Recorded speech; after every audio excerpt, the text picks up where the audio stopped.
अरिहन्ताणं नमो सिद्धाणं नमो आयर्याणं नमो उवज्जायाणं नमो लोये सवसाहुणम्।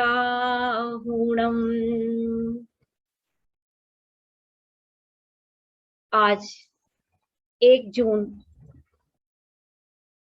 गुरुपर्वी का महोत्सव आज के दिन की शुरुआत से मनाया गया। आचार्य गुरुवर तारण तरण देव जी का आज समाधि दिवस, और इस समाधि दिवस पर हम याद करते हैं विक्रम के 1500 वर्ष बाद संवत 1505 में जन्म लेकर 1572 में जिन्होंने समाधि ग्रहण की, ऐसे मुनिवर आचार्य तारण तरण, जिनकी सद्देशना में आज भव्य जीव मोक्ष मार्ग में रत हो रहे हैं, उन्नत हो रहे हैं। ऐसे तारण तरण देव जिनकी रचनाएं आज हमारे लिए उनके परिचय का माध्यम है। 5 लाख से अधिक अनुयायी होने पर भी यह आश्चर्य होता है कि लोगों ने अपने गुरु का कोई भी परिचय संभाल कर नहीं रखा, वरन उनकी 14 रचनाओं को वो बहुत संभालते रहे। यही उनका हमारे ऊपर बहुत बड़ा अनुग्रह है। यदि वे हस्तलिखित प्रतियां उन्होंने संभाल कर नहीं रखी होती तो आज हमारे सामने आचार्य तारण तरण जी की यह देशना ना होती। और उसके बाद बहुमान आता है उन महानुभावों का जिन्होंने उन हस्तलिखित प्रतियों से अनुवाद करके हमारे सामने तारण स्वामी ने जो रस अपनी रचनाओं में घोला है उसे हमारे सामने लेकर आए हैं। ऐसे ब्रह्मचारी शीतल प्रसाद जी और अन्य समस्त विद्वानों के हम अनुग्रह मानते हैं। वे सभी महानुभाव जिनके धन का सदुपयोग इस सुवाणी के प्रकाशन में लगा, उनके प्रति भी हम बहुत बहुत आभारी हैं। यदि वे प्रकाशित नहीं होती तो हमारे लिए सुगम्य नहीं होती। तो वे महानुभाव भी धन्य हैं जिन्होंने अपने सर पर रखकर जिनवाणी को वेदी पर स्थापित किया। और वो वेदियां भी बहुत पवित्र हैं जिन पर मोक्ष मार्ग को बताने वाली अपनी ही भाषा में, अपनी ही शैली में वे सारी वीतराग कथाएं आज भी स्थापित हैं। उन समस्त वेदियों की हम वंदना करते हैं जहां पर यह सदवाणी स्थापित है। वे सभी श्रद्धावनत श्रोतागण जो इस जिनवाणी को सुनकर अंदर से आह्लादित होते हैं, राग रागनियों में ही सही उसमें डूब डूब जाते हैं, ऐसे समस्त श्रोताओं को भी हम करबद्ध नमन करते हैं। क्योंकि श्रुत परंपरा ही जैन धर्म का श्रेय है। श्रुत परंपरा से जैन धर्म का विकास हुआ है, और इसी श्रुत परंपरा से जब एक जगह कहीं तारणवाणी सुनाई जाती है, वहां हजारों श्रोता मंत्र मुग्ध हो जाते हैं। कैसे मंत्र मुग्ध होते हैं तो वो आप सभी जानते हैं। मुक्ति श्री फूलना में उन्होंने सब लोगों को साथ में मुक्ति के मार्ग में चलने की प्रेरणा दी। चली चल हूं ना हो मुक्ति श्री तुम ज्ञान सहाय। तारण स्वामी ने महावीर स्वामी के मार्ग से अलग कोई बात नहीं कही। महावीर स्वामी ने अपनी जिनवाणी में सबसे पहला यही शिक्षा दी कि आत्म स्वभाव परभाव से भिन्न है और ज्ञान ही उसका स्वभाव है। तारण स्वामी कहते हैं ज्ञान के बल पर ही हम मुक्ति के मार्ग में चल सकते हैं। ऐसी सद्देशना देने वाले, ऐसे विशुद्ध देशना देने वाले आचार्य तारण तरण को आज हम करबद्ध नमन करते हैं कि ऐसी समाधि हमारी भी हो, ऐसा मुक्ति मार्ग हमें भी मिले। ऐसी भावना करते हुए आज की यह सभा हम आरंभ करते हैं। आज के सभा में हमारा जो प्रकरण चल रहा था, आचार्य तारण तरण जी विरचित गद्य ग्रंथ खातिका विशेष जी, इस गद्य ग्रंथ की एक बहुत बड़ी विशेषता है कि ये गद्य ग्रंथ बहुत छोटे छोटे वाक्यों में लिखा गया है, लेकिन ये वाक्य संस्कृत शैली में लिखे गए हैं, जबकि ये भाषा जो है वो हिंदी है। और ये हिंदी अपभ्रंश हिंदी भी कह सकते हैं इसको हम, और बोलचाल की हिंदी भी बोल सकते हैं, लेकिन इसका जो रूपक है वो संस्कृत शैली में है और जो भाव विन्यास है वो प्राकृत शैली का है। तो ऐसी प्राकृत और अपभ्रंश और संस्कृत की सम्मिलित शैली के धनी आचार्य गुरुवर तारण तरण जी देव ने ये खातिका विशेष जी जो ग्रंथ लिखा है, इसमें उन्होंने बहुत ही छोटे छोटे दृष्टांतों से एक बहुत बड़ी बात कही है। वो बहुत बड़ी बात क्या है वह तो हम इस ग्रंथ के सारांश में देखेंगे, लेकिन अभी हम देखते हैं जो प्रकरण विस्तार में क्रम आया है कि नाम ना दृश्यते। कल हमारी जो चर्चा जहां पर आकर पूर्ण हुई थी, आज हम वहीं से आरंभ करते हैं। कुंद कुंदाचार्य कलिकाल सर्वज्ञ, जिन्होंने श्रुत को हम तक पहुंचाया है, ऐसे देव को हम नमन करते हैं और उनकी ही गाथा का यहाँ पर स्मरण करते हैं। कम्मम नाम समखम स्वभाव मद अपणो सहावीण। ये प्राकृत बहुत ही सुगम और बहुत ही राग विन्यस्त भाषा है, मतलब हम इसको रागों में गा सकते हैं। कम्मम नाम समखम स्वभाव मद अपणो सहावीण अभिभूयणरं तिर्यं नेरय्य वासुरं कुणदी। क्या कहते हैं कि यहाँ नाम संज्ञा वाला कर्म, कम्मम नाम समखम, नाम संज्ञा वाला कर्म अपने स्वभाव से जीव के स्वभाव का पराभव करके, मतलब नाम कर्म क्या कर रहा है, अपने स्वभाव से जीव के स्वभाव का पराभव कर रहा है और मनुष्य तिर्यंच देव पर्यायों को करता है। मतलब नाम कर्म के उदय से जीव को कौन सी पर्याय मिल रही है, मनुष्य, तिर्यंच, नारकी और देव पर्याय मिलती हैं। किंतु नए बोध से, यदि नए दृष्टि से हम देखें तो यह भी निर्णय हो कि भले ही पर्याय नाम कर्म से निष्पन्न है, नाम कर्म से मिल रही है, पर वास्तव में वो जीव के स्वकर्मों का ही परिणाम है।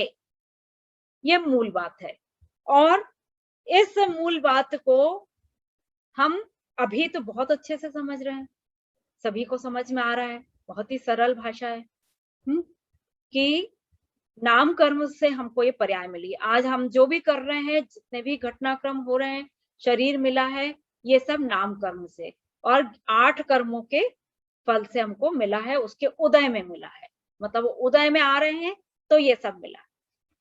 लेकिन हम जानते हैं कि नए बोध से हम कैसे हैं, हम तो शुद्ध आत्मा कैसे हैं, ज्ञान दर्शन स्वभावी हैं, जानना देखना हमारा काम है, हम करता नहीं है, हम केवल जानते हैं और देखते हैं, और हमारी पर्याय नित्य नई हो रही है।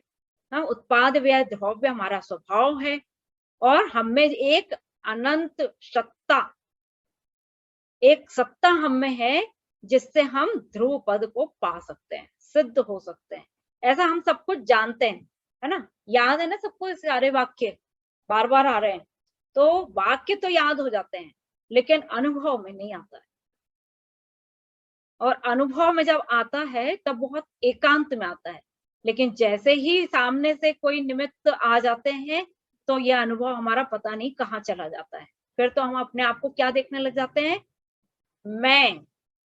मैं राजा, मैं सेठ, मैं रंक, मैं भिखारी, ऐसा रूप हम देखने लगते हैं। यही बात यहाँ पर खातिका विशेष जी में कह रहे हैं कि प्राप्त पर्याय में यह जीव लीन होता है। कैसे लीन होता है, तो व्यंतर देव का प्रकरण हमारा यहाँ पर चल रहा था। हमने यहाँ देखा था कि अत धातु से जो आत्मा शब्द बना है, तो अत का अर्थ होता है गमन करना। तो जो गमनार्थक धातु यानी ज्ञान से जिस शब्द का निर्माण हुआ है आत्मा, वह कैसी है? वह तो हमेशा उत्पाद वै द्रव्य स्वरूपी ही है। अब इस बात को हमको ध्यान रखना चाहिए, चाहे हम कितने भी दृष्टांत ले लें, लेकिन हमको आत्मा क्या है इस बात का ध्यान तो हमेशा रखना ही है। क्या कहते हैं कि जो व्यंतर देव होते हैं ऊर्ध्व लोक में, उसके लिए यहाँ सर्वार्थ सिद्धि में ये पद आया है, विविध देशांतराणि येषाम निवासास्ते व्यंतराः इत्यन्वर्थः सामान्य संज्ञेयमष्टानामपि विकल्पानाम। वो कह रहे हैं कि जिनका नाना प्रकार के देशों में निवास है वे व्यंतर देव कहलाते हैं।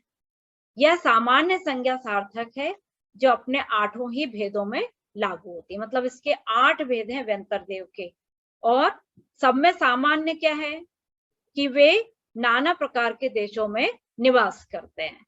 मतलब बहुत सारे स्थानों में इनका निवास होता है।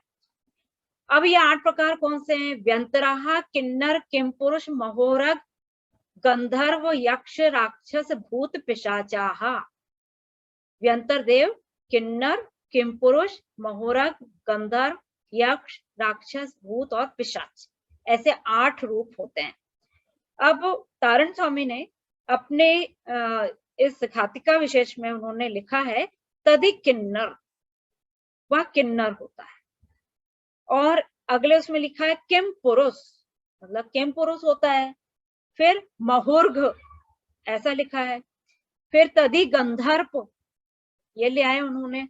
फिर तदि रशिस यानी राक्षस, और तदि भूत तदि पिशाच, ऐसे शब्द यहाँ पर लिए हैं उन्होंने। मतलब ये 8 का वो वर्णन यहाँ पर कर रहे हैं। क्या कहते हैं? पुराण कोश में व्यंतर देव के विषय में लिखा है कि ये 8 तो होते हैं बाल तप करने वाले साधु। बाल तप मतलब सम्यक दर्शन के बिना है, छेडाला में आया ना, सम्यक के बिना। रत्नकरण श्रावकाचार में भी दिया है कि रत्नकरण के सम्यक दर्शन के बिना चाहे कितने भी व्रत उपवास कर लिए जाएं, वो सब क्या कहलाएंगे? बाल तप कहलाएंगे। और ऐसा बाल तप करने वाले साधु मरकर ऐसे ही देव होते हैं। कौन से? व्यंतर देव होते हैं। फिर इन देवों की उत्कृष्ट स्थिति 1 पल्ले प्रमाण और जघन्य स्थिति 10,000 वर्ष होती है। 1 पल्ले मतलब सबसे कम आयु, और नहीं, सबसे अधिक आयु 1 पल्ले प्रमाण, और सबसे कम आयु 10,000 वर्ष की होती है। 10,000 वर्ष। हाँ, यहाँ तो 80 और 100 में ही ऐसा लगता है कि कब जल्दी ये संसार छूटे, है ना। और ये कहाँ रहते हैं? मध्य लोक में रहते हैं। तीर्थंकरों के जन्म की सूचना देने के लिए इन देवों के भवनों में स्वयमेव भेड़ियों की ध्वनि होने लगती है, क्योंकि इनको जाना होता है ना वहां, तो भेड़ियों की ध्वनि होने लगती है।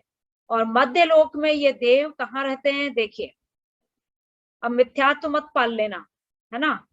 वट वृक्ष में रहते हैं, छोटे छोटे गड्ढों में रहते हैं, पहाड़ के शिखरों पर, वृक्षों के कोटरों, पत्तों की झोपड़ियों में रहते हैं। इनका सर्वत्र गमनागमन रहता है। व्यंतर नाम है ना, व्यंतर, तो व्यंतर शब्द का अर्थ ही होता है वी अंतर, जो इधर उधर घूमते हैं। तो गमन अवगमन करते रहते हैं। द्वीप और समुद्रों की आभ्यंतरिक स्थिति का इन्हें ज्ञान होता है। ऐसा नहीं है कि बिल्कुल मूर्ख होते होंगे, हाँ, अवधि ज्ञान है इनको, है ना। कैसा अवधि ज्ञान है भी देखेंगे।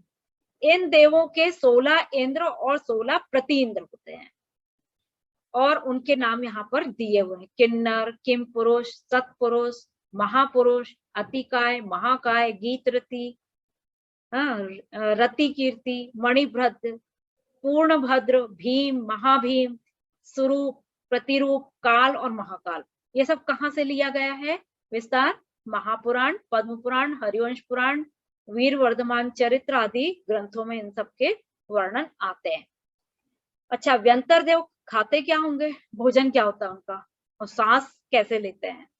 तो देखो, पल्य प्रमाण आयु से युक्त देवों के आहार का काल 5 दिन, और 10,000 वर्ष प्रमाण आयु के देवों का आहार का काल 2 दिन मात्र होता है। मतलब ये तो 5 दिन तक ना खाएं तो भी चलेगा, और 10,000 वर्ष वाले 2 दिन खाएं तो भी चलेगा। व्यंतर देवों में जो पल्य प्रमाण आयु से युक्त हैं वे 5 मुहूर्तों में, और 10,000 प्रमाण आयु से युक्त हैं वे 7 प्राणों में उच्छ्वास को प्राप्त करते हैं। मतलब कितने? 7 प्राणों में उच्छ्वास को प्राप्त करते हैं 5 मुहूर्त में, है ना। नीचे व ऊपर देखने वाले 10,000 वर्ष प्रमाण आयु से युक्त व्यंतर देवों के जघन्य अवधि ज्ञान का विषय 5 कोस। 5 कोस बहुत लंबा होता है, हम लोग तो अभी 100 मीटर का भी नहीं देख पाते हैं। और उत्कृष्ट 50 कोश मात्र है, वहां भी मात्र शब्द लगाया उन्होंने।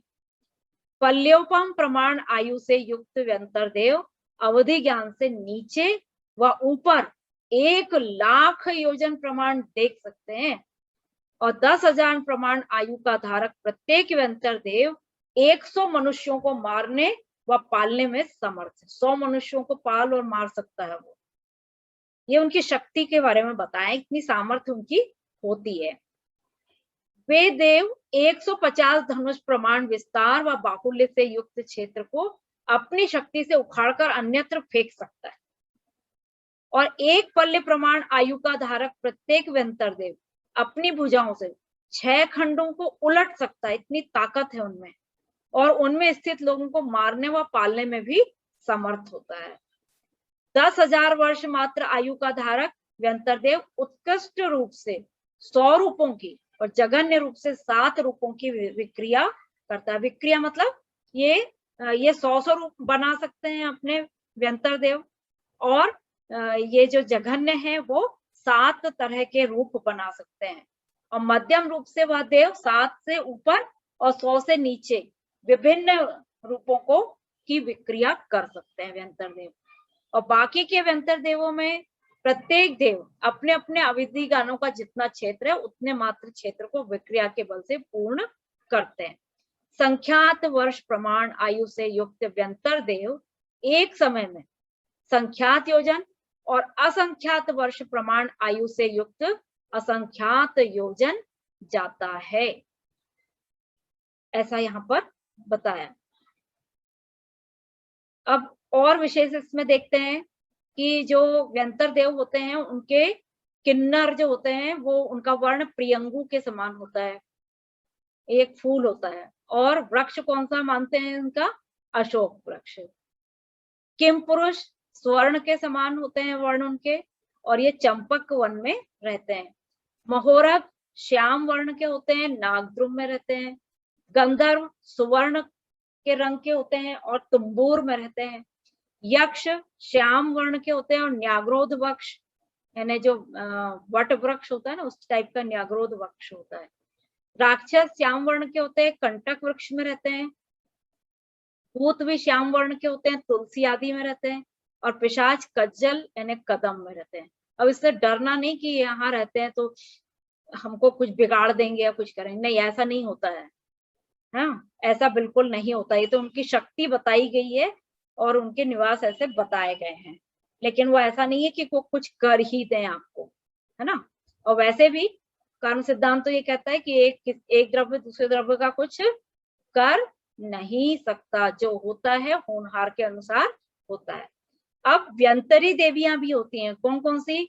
श्री, ह्रीम, धृति, कीर्ति, बुद्धि और लक्ष्मी, ये व्यंतर देवियां होती हैं। और ये 6 देवियां जो हैं वो पद्म, महापद्म, तिगच्छ, केसरी, महापुंडरिक और पुंडरिक हृदयों में निवास करती हैं। अब ये कहाँ पर हैं इसको कभी हम उसके विस्तार में देखेंगे, ऐसा ये महापुराण में उल्लेख है। अब हम देखते हैं जो किन्नर देव होते हैं उनके लिए धवला जी में एक पद आया है, गीत रतरह किन्नरः, यानी गान में रति करने वाले किन्नर कहलाते हैं।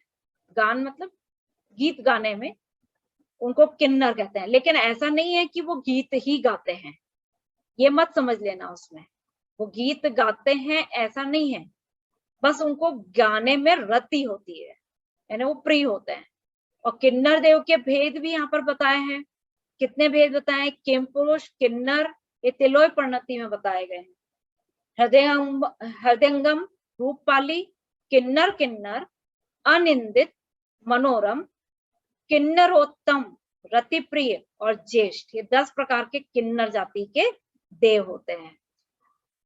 अब दूसरा प्रकार है किम पुरुष।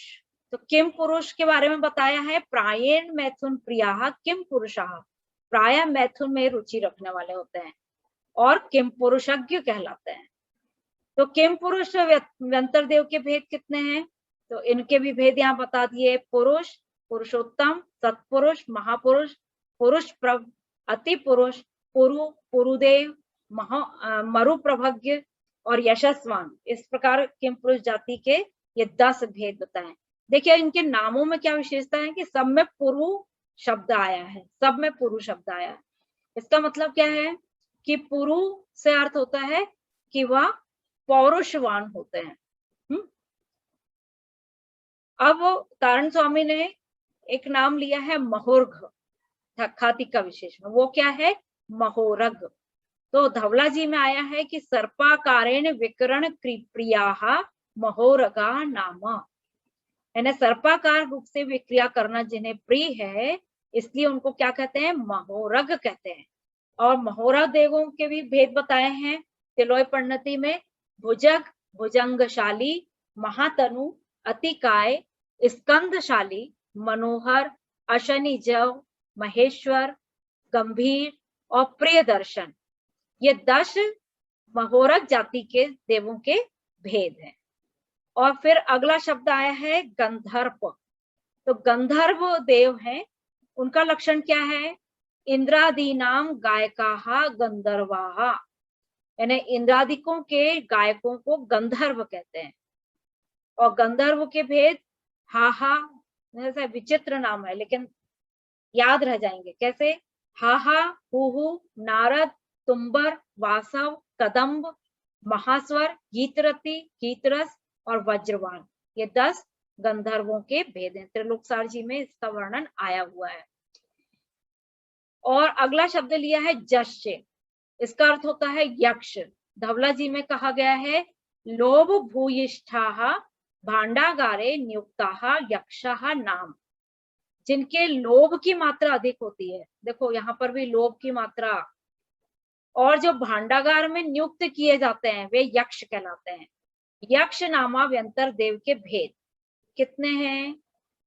माणिभद्र, पूर्णभद्र, शैलभद्र, मनोभद्र, सुभद्र, सर्वभद्र, ये भद्रक छूट गया, मानुष, धनपाल, स्वरूप यक्ष, यक्षोक्तम और मनोहरण, ये 12 प्रकार के यक्षों के भेद है। इसमें माणिभद्र और पूर्णभद्र ये इंद्र हैं। त्रिलोकसार जी में ये वर्णन आया हुआ। अब अगला शब्द है हमारे प्रकरण में रशिस, तो उसका अर्थ होता है राक्षस। राक्षस का लक्षण क्या बताया धवला जी में? भीषण रूप विकिरण प्रियाः राक्षसा नाम, जिन्हें भीषण रूप की विक्रिया करना प्रिय है वे राक्षस कहलाते हैं। और इनके भी भेद क्या कहे? भीम, महाभीम, विनायक, उदक, राक्षस, राक्षस राक्षस और 7वां ब्रह्म राक्षस। इस तरह से 7 भेद राक्षस के किए हैं। फिर है भूत शब्द आया, वो है भूत। तिलोय परिणति में कहा है भूदा इमे सरूवा पड़िरूबा भूद उत्तमा होती, पड़ी भूद महाभूदा परिछन्न कास भूदत्ती, मतलब स्वरूप, प्रतिरूप, भूतोत्तम, प्रतिभूत, महाभूत, प्रतिच्छन और आकाशभूत, इस प्रकार से 7 भेद भूतों के कहे गए हैं। और पिशाच शब्द आया है, तो पिशाचों के विषय में यहाँ प्रकार दिए गए हैं तिलोय परिणति में। कुष्मांड, यक्ष, राक्षस, समूह, तारक, अशुचि नामक, काल, महाकाल, शुचि, सतालक, दे, महादेव, तूष्णिक और प्रवचन, इस प्रकार से ये 14 पिशाचों के भेद हैं। देखो प्रवचन नाम आया पिशाच के भेद में। इसका मतलब ये है कि जो पिशाच नाम दिया है तो इसका मतलब ये नहीं कि वो बिल्कुल ऐसी बुरी प्रवृत्ति के देव होंगे, या भूत शब्द आया है तो वो बुरी प्रवृत्ति का कोई होगा देव, ऐसा नहीं है। ये तो उनके नाम है ना। नाम संज्ञा से हम उनके गुणों को नहीं बता सकते हैं, उनके गुण अलग होते हैं और ये नाम संज्ञा से परिचय अलग होता है। जैसे देखो कोई यदि हो हम नाम दे देते हैं किसी को कामदेव और पता लगता है कि वो दृष्टिविहीन है, तो इसका मतलब ये है कि कामदेव है तो दृष्टि होना चाहिए, ऐसा नहीं है। नाम तो कुछ भी हो सकते हैं किसी के भी, तो नाम से हम उनका गुणों का आकलन नहीं कर सकते हैं। अब व्यंतर और नीच देवों की आयु के बंध योग्य परिणाम भगवती आराधना जी में क्या कहे गए, ये हमें जानना विशेष है कि किन कारणों से व्यंतर आदि देवों में जन्म होता है, वहां की आयु कैसे बंधती है, ये जानना हमको विशेष है। क्या कह रहे हैं यहाँ पर कि जो श्रुत ज्ञान, केवली व धर्म, इन तीनों के प्रति मायावी, मायावी है ना, मायाचार करता है। किसके प्रति? श्रुत ज्ञान के प्रति, केवली भगवान के प्रति और जो सच्चा धर्म है उसके प्रति। अर्थात ऊपर से इनके प्रति प्रेम और भक्ति दिखाते हैं, परंतु अंदर से इनके प्रति का बहुमान या आचरण से रहित। देखो दो चीज कहीं यहाँ पे, बहुमान और आचरण, दोनों चीज। ऐसा नहीं कि हम केवल भक्ति कर लें इनकी तो ये माना जाएगा कि हम उनको मानते हैं। भाई माना तो तब कहा जाएगा जब आप उसका आचरण भी कर रहे हैं। गुरुदेव तारण स्वामी ने जो मार्ग हमको बताया है, उस मार्ग की भक्ति करने से हम तारणपंथी हैं क्या? नहीं। उस मार्ग पे यदि हम चल रहे हैं तो हम तारण भक्त कहलाएंगे। क्या कह रहे हैं यहाँ पे? आचार्य, उपाध्याय व साधु परमेष्ठी में दोषों का आरोपण करने वाले और अवर्णवादी जन ऐसे अशुभ विचारों से मुनि, कौन जा रहे हैं? मुनि किल्विश जाति के देवों में जन्म लेते हैं। ये मैंने नहीं कहा, कहाँ लिखा है? भगवती आराधना, और उसमें गाथा संख्या भी दी है 181-82। तो मंत्राभियोग्य अर्थात कुमारी वगैरह में भूत का प्रवेश उत्पन्न कराना, यानी मंत्र आदि से सिद्धि करना, कौतूहल का प्रदर्शन करना, अकाल में जलवृष्टि करके दिखाना आदि चमत्कार, भूतों की क्रीड़ा दिखाना। मतलब भूत तो होते नहीं ऐसे वाले, लेकिन दिखाना कि देखो यहाँ भूत आ गया, वो आ गया, हम इसको जोड़ देते हैं, निकाल देते हैं, हाँ ये इतना कर दो, उतना कर दो। तो ये सब क्रियाएं। और रिद्धि गौरव, अपनी रिद्धि बताना। रस गौरव मतलब अपना कोई प्रभाव, चमत्कार आदि दिखाना। और ऐसे 7 गौरव दिखाने वाले जो अब होते हैं वो अभियोग्य जाति के वाहन देवों में उत्पन्न होते हैं। ये अभियोग्य जाति के देव कैसे होते हैं? ये होते तो अभियोग्य जाति के हैं, लेकिन जब कभी भी इंद्र की सवारी निकलेगी तो वाहन कौन बनेंगे? ये देव को बनना पड़ता है। जो रथ आदि बनते हैं तो वो कौन बन जाते हैं? ये अभियोग्य जाति के देव बनते हैं।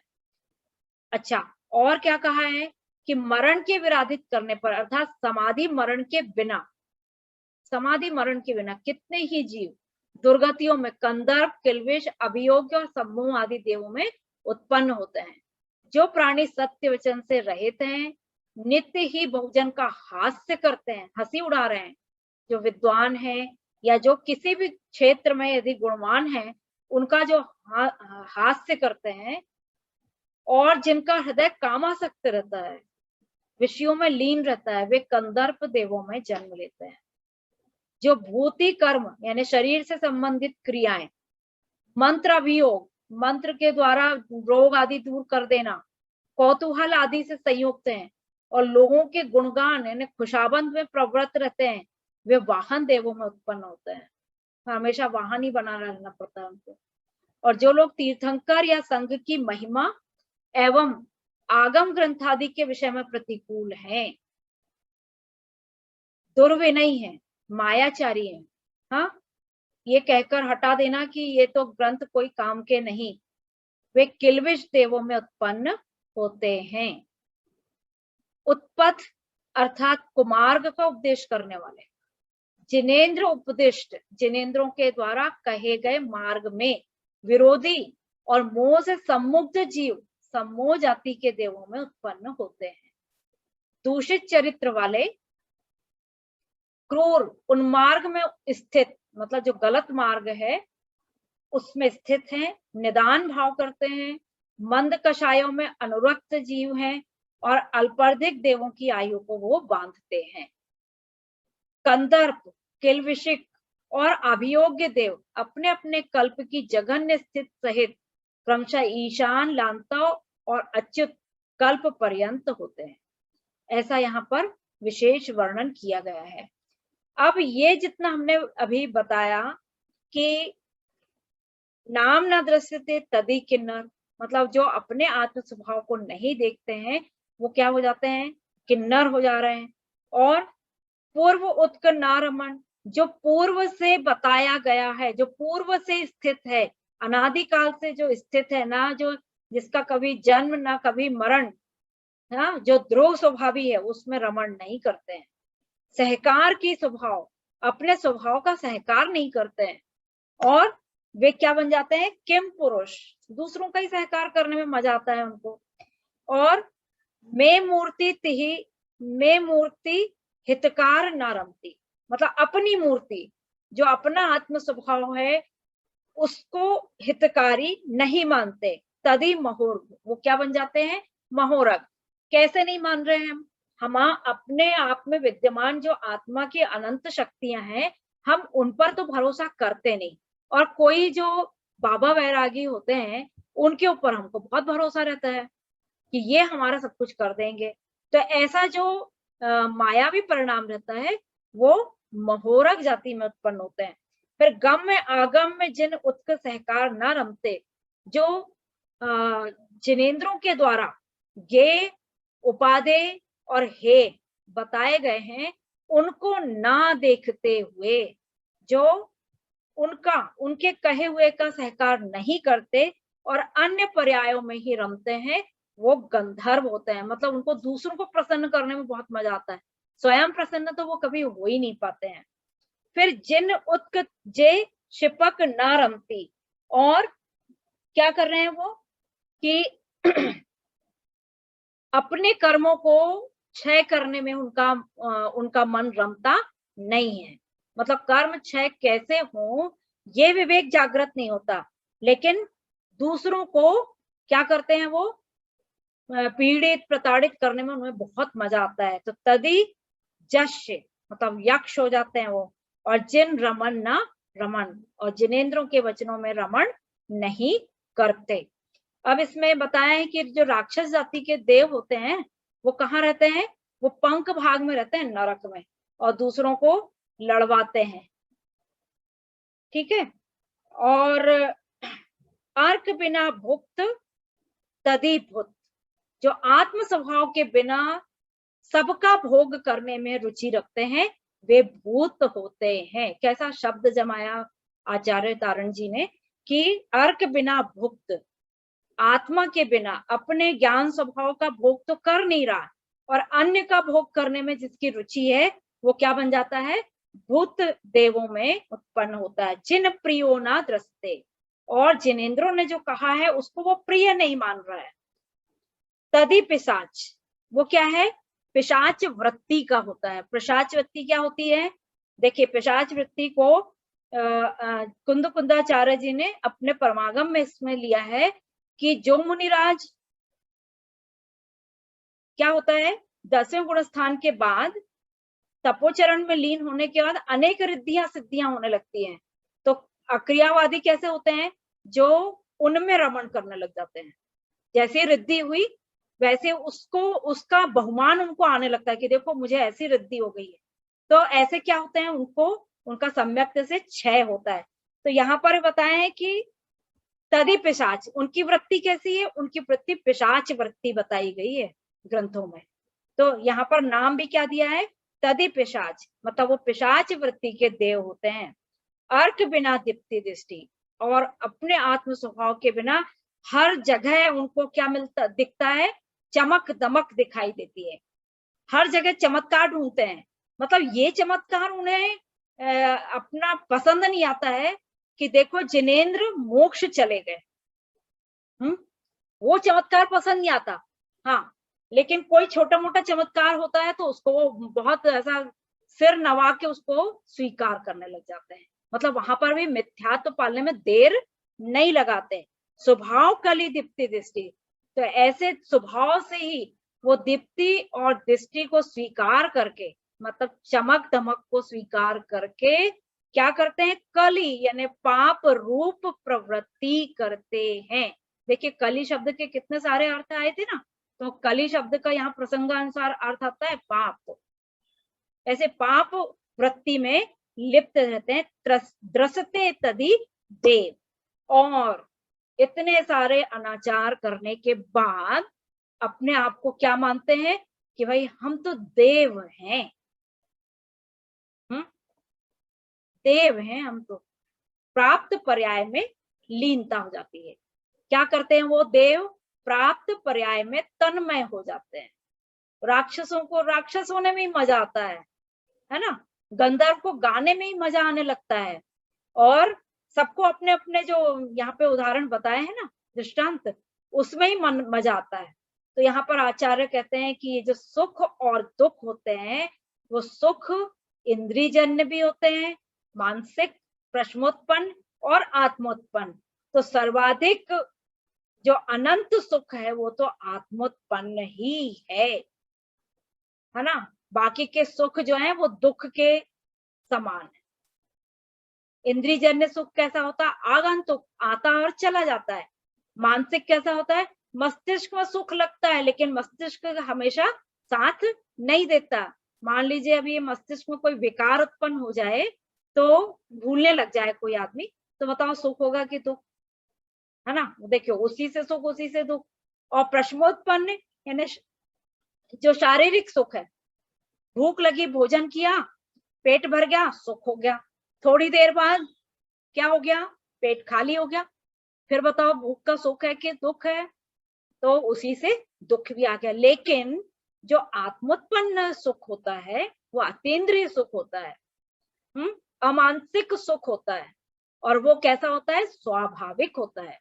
तो इस आत्मोत्पन्न और स्वाभाविक सुख के प्रति हमारी दृष्टि नहीं रहती, और हम प्राप्त पर्याय में कैसे हो जाते हैं, तन्मय हो जाते हैं। थोड़ा सा चमत्कार को देखा और उसको नमस्कार करने लग गए। लेकिन तारण स्वामी ने ऐसे समस्त चमत्कारों का निरोध किया है, और वो निरोध नहीं कर रहे हैं, वो क्या कर रहे हैं कि तुम अपने आत्म स्वभाव की तरफ देखो, बाकी की सारी चीजें तो अपने आप निरस्त हो जाएंगी। उनको निरस्त करने का भाव नहीं आना चाहिए हमें, है ना। निरस्त करने का भाव तो स्वयं विपरीत भाव, तो हमें ऐसे प्रभावों में नहीं जाना है। ऐसा इस प्रकरण का सारांश सहित अर्थ हुआ। और आज के इसमें जैसा कि तारण स्वामी की आज समाधि दिवस है,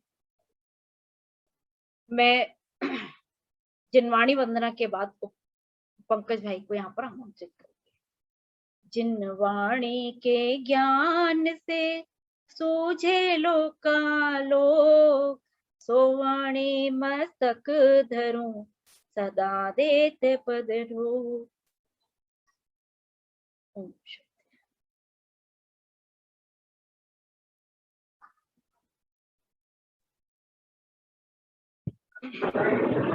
पंकज भाई बोलिएगा।